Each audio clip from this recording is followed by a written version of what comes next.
So যে আজকে একটা প্রতিবেদন দেখলাম আপনার হচ্ছে যে তিনজন শিক্ষিত মাঝে একজন বেকার।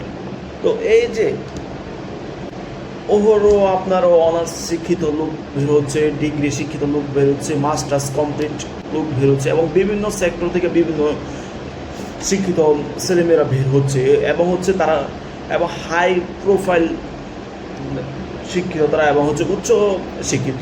কিন্তু এই যে উচ্চ শিক্ষিত থাকা সত্ত্বেও কেন মনে করেন যে প্রতি তিনজনের মাঝে একজন বেকার? হ্যাঁ, তো এই যে আমাদের এখানে প্রশ্ন হচ্ছে যে প্রতি তিনজনের মাঝে কেন বেকার থাকবে? এই যে আমাদের রাষ্ট্র কাঠামো এবং হচ্ছে আমাদের যে শিক্ষা ব্যবস্থা কি তারা কি বেকার ছাত্র তৈরি করছে এবং হচ্ছে বেকার যুব শক্তি তৈরি করছে? যেখানে মনে করেন যে আমাদের প্রযুক্তি শিল্পে এখনও আমাদের প্রযুক্তি শিল্পে কিন্তু আপনাদের হচ্ছে 50 থেকে 70 লাখ জনবল প্রয়োজন প্রতি বছর। এবং এই যে প্রতি বছর 50 থেকে 70 লাখ আমাদের প্রযুক্তি শিল্পে ছেলেমেয়ের প্রয়োজন, কিন্তু এখানে আমরা মাত্র পাচ্ছি 60% এবং হচ্ছে আমাদের 40 থেকে 30% শ্রমিক কিন্তু হচ্ছে আমরা ঘাটতি থেকে যাচ্ছে। প্রতি বছরই আমাদের হচ্ছে 40 থেকে 30% শ্রমিক ঘাটতি থেকে যায়। কিন্তু এই শ্রমিকগুলো কেন ঘাটতি থাকছে? যে এত বড় চাহিদা প্রযুক্তি ক্ষেত্রে, এত বড় উন্নয়ন হচ্ছে প্রযুক্তির ক্ষেত্রে, তবু কেন মনে করেন যে আমাদের দেশে বেকার সংখ্যা বাড়ছে, প্রতি শিক্ষিত তিনজন ছেলের মাঝে একজন বেকার থাকছে? এই যে প্রযুক্তিগত উন্নয়ন হচ্ছে না আমাদের দেশে, এই যে প্রযুক্তিগত কাঠামো তৈরি হওয়ার কারণেও আমরা প্রযুক্তিগতভাবে পিছিয়ে আছি। যেমন প্রযুক্তি শ্রমে আমরা পিছিয়ে আছি এবং হচ্ছে প্রযুক্তিগতভাবে অনেক সম্ভাবনা থাকা সত্ত্বেও আমরা এখনও কোনো পিছিয়ে আছি।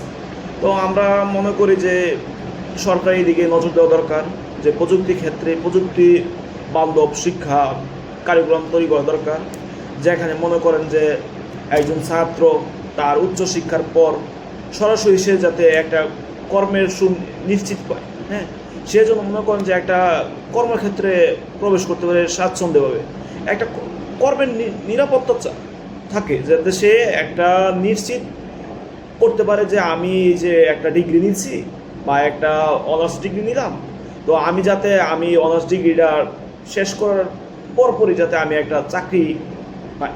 তো এই যে 24শে জুলাই আন্দোলন হইল, হ্যাঁ, এই আন্দোলনের পরে সরকার কী ধরনের সংস্কার করল? সরকার সবচেয়ে বড় প্রয়োজন ছিল যে আমাদের এই যে যুব সমাজকে প্রযুক্তিগতভাবে এগিয়ে নিয়ে যাওয়া, যুব সমাজকে প্রযুক্তি বান্ধব করে তোলা।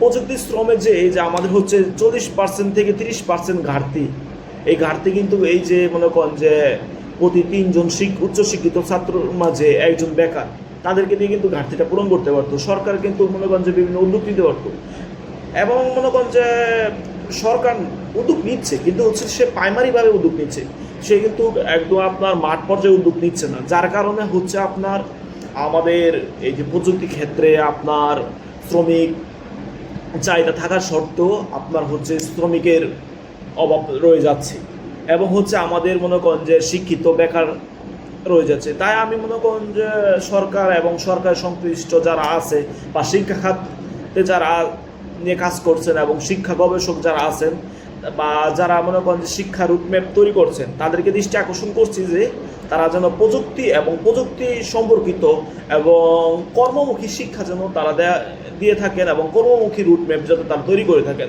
যার মাধ্যমে আমাদের দেশের যে প্রযুক্তির বা বলেন যে চাকরিজনিত যে ঘাটতি রয়ে গেছে বা ধরেন যে এই যে প্রতি তিনজনের মাঝে একজন বেকার আছে, তারা ওইটা যাতে মনে করেন যে বেকার না হয়ে যাতে এই বেকারটা যেন আমাদের দেশের রাষ্ট্রীয় সম্পদ হিসেবে রূপান্তরিত হয়, যেন আমাদের দেশের রাষ্ট্রীয় অর্থনৈতিক কাঠামোগুলো শক্তিশালী হয়। আমাদের রাষ্ট্রের যে এই যে প্রযুক্তির ক্ষেত্রে যে এই যে আমাদের যে 40% শ্রমিক রয়ে যাচ্ছে, হ্যাঁ, এই 40% শ্রমিক কিন্তু আমাদের বাইরের দেশে আউটসোর্সারের মাধ্যমে হোক যে কোনোভাবে হোক আমাদের কিন্তু পূরণ করতে হচ্ছে, কারণ আমাদের দেশের শ্রমিকের চাহিদা আছে।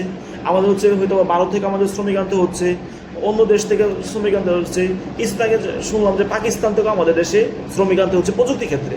তো এই যে এই বিভিন্ন দেশ থেকে আমরা কেন আমাদের দেশে প্রযুক্তি আমদানি করব? হ্যাঁ, আমাদের তো প্রয়োজন ছিল যে প্রযুক্তি রপ্তানি করা, তা আমরা কেন প্রযুক্তি আমদানি করছি? প্রযুক্তির শ্রমিক কেন আমদানি করব? তো আমি সরকার এবং সরকার সংশ্লিষ্ট মহলকে দৃষ্টি আকর্ষণ করছি যেন তারা এই সমস্যার দ্রুত সমাধান করে, এবং এই যে প্রযুক্তির বা আরও যে সেক্টরগুলি আছে, সম্ভাবনাময় যে সেক্টরগুলি আছে, যে আধুনিক সমাজের সাথে তাল মিলিয়ে চলার মতো যে সেক্টরগুলি আছে, ওই সেক্টরগুলি যাতে তাই আপনার দক্ষ শ্রমশক্তি নেওয়া হয়, এবং দক্ষ শ্রমশক্তির উৎপাদন যাতে বিশ্ববিদ্যালয় কেন্দ্রিক হয়। দক্ষ আমরা সাহিত্য পড়ব, দর্শন পড়ব, ইতিহাস পড়ব, তার পাশে আমরা যে দক্ষ শ্রমিক হওয়ার জন্য আমাদের যা যা প্রয়োজন আমরা তা করব। তাহলে মনে করেন যে আমাদের দেশ এগিয়ে যাবে, আমাদের দেশের অর্থনীতি এগিয়ে যাবে, আমাদের দেশের অর্থনৈতিক কাঠামো তৈরি হবে।